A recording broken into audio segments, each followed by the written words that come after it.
যশোরের মধুসূদন তারাপ্রসন্ন বালিকা বিদ্যালয় ও কলেজের খণ্ডকালীন শিক্ষক শিমুল মণ্ডলের বিরুদ্ধে পঞ্চম শ্রেণীর এক ছাত্রীকে শারীরিক নির্যাতনের অভিযোগ উঠেছে। শিক্ষার্থীদের সঙ্গে অশোভন আচরণের অভিযোগও রয়েছে তার বিরুদ্ধে। এ ঘটনায় তাকে সাময়িক বরখাস্ত করেছে বিদ্যালয় কর্তৃপক্ষ।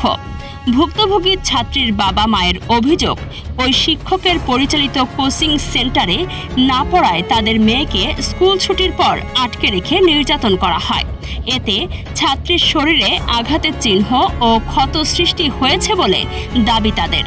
আমার বাচ্চাকে গত সোমবারে, এই সপ্তাহে না, গত সোমবারে আমার বাচ্চাকে পঞ্চম শ্রেণীর ক্লাস টিচার শিমুল মণ্ডল, উনি আমার বাচ্চাকে ছুটি শেষে সিঁড়ির পরে দাঁড়া করায় রেখে, সিঁড়ির কোনায় বারান্দায় দাঁড়া করায় আমার বাচ্চাকে সে মেরেছে। আমার 12 বছরের বাচ্চাকে বুকে আঘাত করেছে। এখানে 8টা, এখানে 4টে, বুকে এরকম খুঁচায় খুঁচায় আঘাত করেছে। আমার বাচ্চার এই সব দাগ পড়ে গেছে, কালো কুচকুচে হয়ে আছে। আমি 7 দিন পরে দেখেছি, তাই আমার বাচ্চার ওই জায়গাগুলো পুরো কুচকুচে কালো ছিল। আর 7 দিন আগে না জানি আমার বাচ্চাটা কতটা ব্যথা পেয়েছে। আমার বাচ্চাকে শিমুল হুমকি দিয়েছে, ভয় দিয়েছে যে তোর মারে যদি বলিস তোরে আমি আবার মারবো। আমার বাচ্চা এই ভয়তে আমার কাছে যে জানায়নি।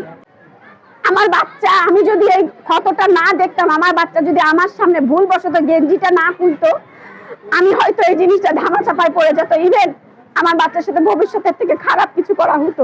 একটা স্যারের কোনো রাইট থাকে না 12 বছরের একটা বাচ্চার বুকে আঘাত করা। ভয় দেখানোর কারণে কয়েকদিন ঘটনাটি গোপন ছিল বলেও জানিয়েছেন তারা।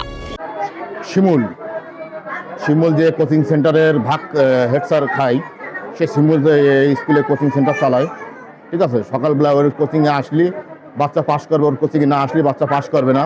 প্রতি সপ্তাহে 300 টাকা সিট নেওয়া লাগবে। সিট না নিলে করবে না, সিট নিলে আমার বাচ্চা পাস করবে। আর অন্য একটা স্কুলে 50 জনের উপরে ছাত্রী আছে, আমার শিমুল 20 জনের কোচিং করাবে, ওই 20 জনই পাস করবে। আর যে কজন আছে সে কজন ফেল। সব স্কুলে হলে একটা ব্যবসা। আমি হেডমাস্টারের কাছে এসে কমপ্লেন করলাম, আমার বাচ্চার কাছে এই সমস্যা। এখানে সমস্ত স্যাররা আমার বাচ্চাটা নিয়ে যায়, হেডমিস্ট্রেস থেকে যতগুলো মহিলা আছে সবাই নিয়ে যায় আমার বাচ্চাটা দেখছে। দেখার পরে তারা সত্যতা পাওয়ার পরেও আজকে স্যার আসতে বলছে। হেডমাস্টার আসার পরে দেখি হেডমাস্টার পালাতক। হেডমাস্টারের কাছে ফোন দিলে বলছে এখন না পরে আসেন, পরের না সকল আসেন। অভিভাবকদের আরও অভিযোগ, বিদ্যালয়ে কোচিং করানো এবং প্রতি সপ্তাহে 300 টাকার সিট কিনতে শিক্ষার্থীদের ওপর চাপ সৃষ্টি করা হতো। এই বাথরুমের মধ্যে মেরে মেরে লেসবিও করে, যার ফলে আমি আমার মেয়েকে স্কুলে পাঠাই না। এই ভয়ে টিচাররা মেয়েদের গায়ে পিছনে হাত দেয়, স্যারেরা আলাদাভাবে ডেকে নিয়ে যায়। এইরকমের যদি চলে একটা গার্লস স্কুলে, তাহলে আমরা মারা কিভাবে স্টুডেন্টকে স্কুলে পাঠাবো? প্রত্যেকটা স্কুলে সবকিছু জানে, স্টুডেন্টরা সব জানে, কিন্তু ভয়ে বাহিরে যে বাবা মার কাছে কিছুই বলতে পারে না। কয়েকজন অভিভাবক ওই শিক্ষকের বিরুদ্ধে শিক্ষার্থীদের সঙ্গে অশোভন আচরণ ও শারীরিক হয়রানির অভিযোগও করেছেন। এ ঘটনায় ছাত্রীর পরিবার যশোর কোতোয়ালি থানায় লিখিত অভিযোগ দিয়েছে। অভিযোগ দেওয়ার পর থেকে শিমুল মণ্ডল পলাতক রয়েছেন বলে দাবি পরিবারের। বিদ্যালয়ের সহকারী প্রধান শিক্ষক ফারজানা করিম ও সহকারী শিক্ষিকা সুমি খাতুন জানান, তারা ছাত্রীর শরীরে আঘাতের চিহ্ন দেখেছেন। ঘটনার সুষ্ঠু তদন্ত ও বিচার দাবি করেছেন তারা। আমাদের স্কুলেরই মেয়ে, 5ম শ্রেণীর ছাত্রী। মেয়েটার গায়ে মারির অথবা কোনো একটা খুঁচানোর দাগ পাওয়া গিয়েছে। এখন সেটা মেয়েটা বলতেছে যে স্যার ওকে নাকি মারছে। এখন যদি স্যার মেরে থাকে আর ওরকম যদি মানে স্যারের আঘাতে যদি হয়ে থাকে, তো অবশ্যই স্যারের শাস্তি পাওয়া উচিত।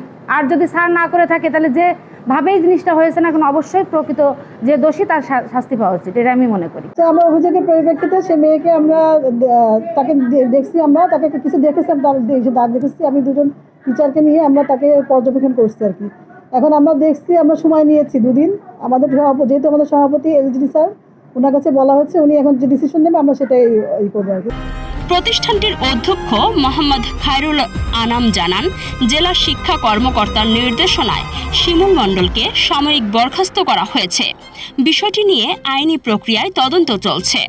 বিদ্যালয় পরিচালনা পর্ষদের সভাপতি ও যশোর পৌরসভার প্রশাসক মোহাম্মদ রফিকুল হাসান জানান, এ বিষয়ে যশোর কোতোয়ালি থানার ওসির সঙ্গে কথা হয়েছে।